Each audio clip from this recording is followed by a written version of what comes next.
Hello friends, আমার চ্যানেলে আপনাদের সকলকে স্বাগত জানাই। আজকে আমার রেসিপি হলো এঁচোড় চিংড়ি। এঁচোড় চিংড়ি বানানোর জন্য এখানে আমি এঁচোড় ও আলুগুলোকে ডুমো ডুমো করে কেটে নিয়েছি। এবার আমি এগুলোকে জলের মধ্যে একটু লবণ, হলুদ, সামান্য তেল দিয়ে 15 থেকে 20 মিনিট মতন ভাপিয়ে নেব। জল সামান্য গরম হয়ে আসলে এঁচোড় ও আলুগুলোকে একসাথে দিয়ে দিলাম।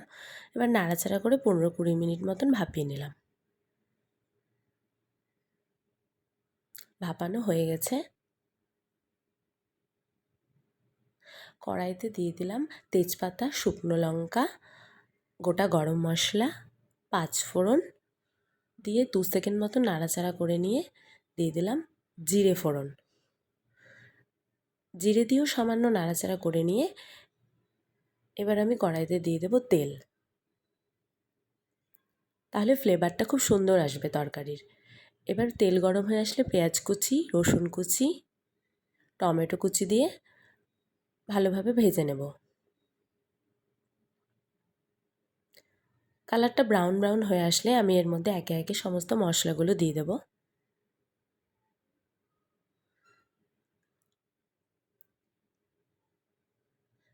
আদা, লঙ্কা, রসুনের পেস্ট দিলাম। দিলাম পরিমাণ মতো জিরে গুঁড়ো, ধনে গুঁড়ো, কাশ্মীরি লঙ্কার গুঁড়ো, পরিমাণ মতো লবণ, হলুদ, সামান্য চিনি দিয়ে মশলাটাকে বেশ ভালোভাবে কষিয়ে নেব।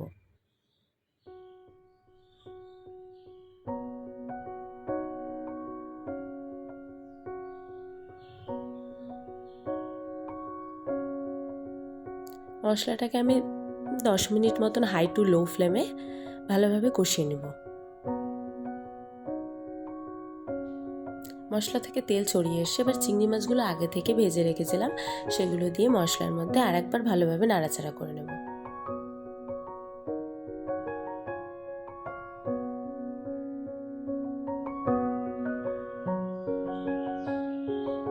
এবার আমি ভাপিয়ে রাখা এঁচোড় ও আলুগুলোকে দিয়ে দিলাম। এবার এগুলোকেও মশলার সাথে বেশ ভালোভাবে মাখিয়ে নেব।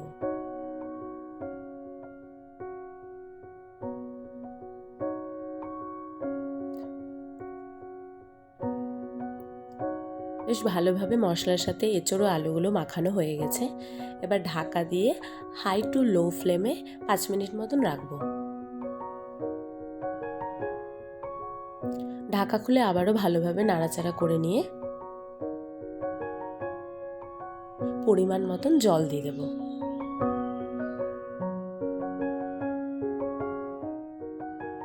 এখানে আমি গরম জল ব্যবহার করেছি।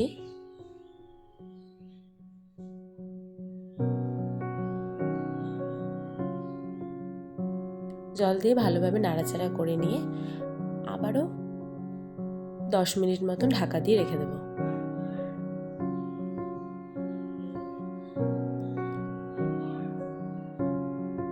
এবার ঢাকা খুলে এর মধ্যে ঘি ও গরম মশলা দিয়ে ভালোভাবে নাড়াচাড়া করে